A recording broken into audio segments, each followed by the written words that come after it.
And we begin on this Friday night with the weather impact. A warmer Friday creating slush and melting some of all that snow. But now the cold returns, and that could mean the dreaded refreeze.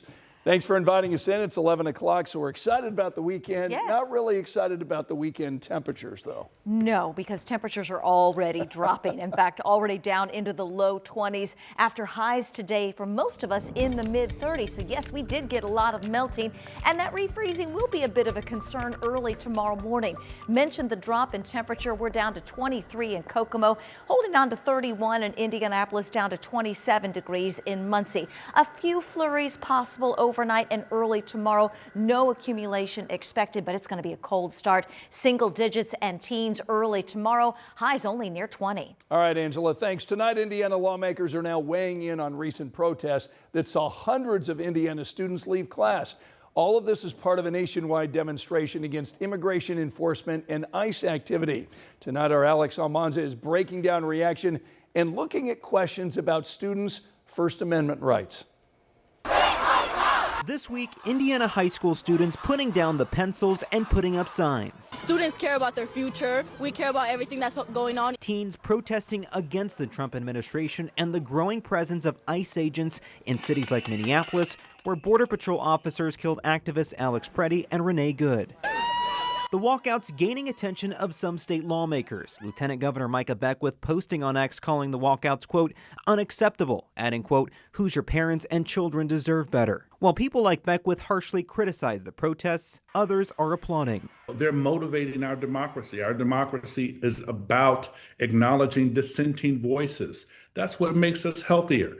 And I couldn't be prouder. With or without lawmaker support, several students like the ones at Southport High School came back facing suspensions. In an email to parents, Southport administrators saying the walkout created a, quote, unsafe environment and that it required a massive response from the Perry Township Police and IMPD. School officials declined to comment on the suspensions. I think the really important thing here is who's liable, who's responsible. UND political science professor Laura Wilson says even though students do have a right to protest, she says they aren't free of consequences during school hours. And so from the administrator's perspective, they are responsible for the students under the age of 18 at that time, right? And a student enrolled who is still 18 or older is responsible for respecting the rules and policies of the school. But when students aren't on school time, the authority falls on parents. In Indianapolis, Alex Almanza, 13 News. Businesses in Speedway are reopening after that town lifted its boil water advisory tied to 3 main water ruptures on Sunday, February 1st. Our Logan Gay checked in with one owner who told her that they couldn't wait to get back to business.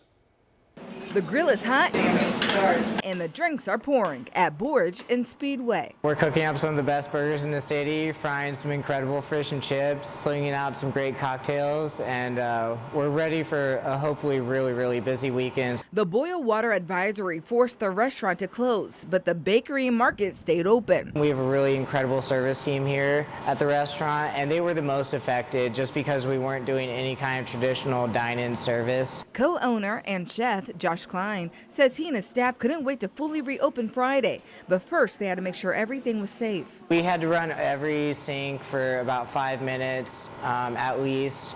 We went a little bit longer, just we wanted to be sure to get out any of that potentially contaminated water. And then we sanitized every single spigot, every single sink.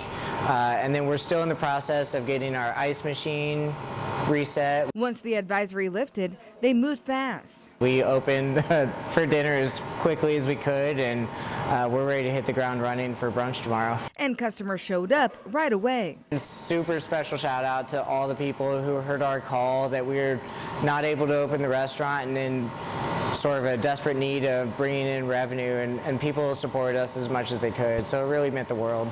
And that support shows up in every bite. In Speedway, Logan Gay, 13 News. Trending in Milan Cortina is sponsored by T-Mobile. Want to give you a live look tonight at one of the Olympic cauldrons at the Winter Olympics in Italy. For the first time, there are 2. This one in Milan, the other one in Cortina. Both lit earlier today during the opening ceremony that you would be able to watch right here on Channel 13. The games in Italy are officially underway.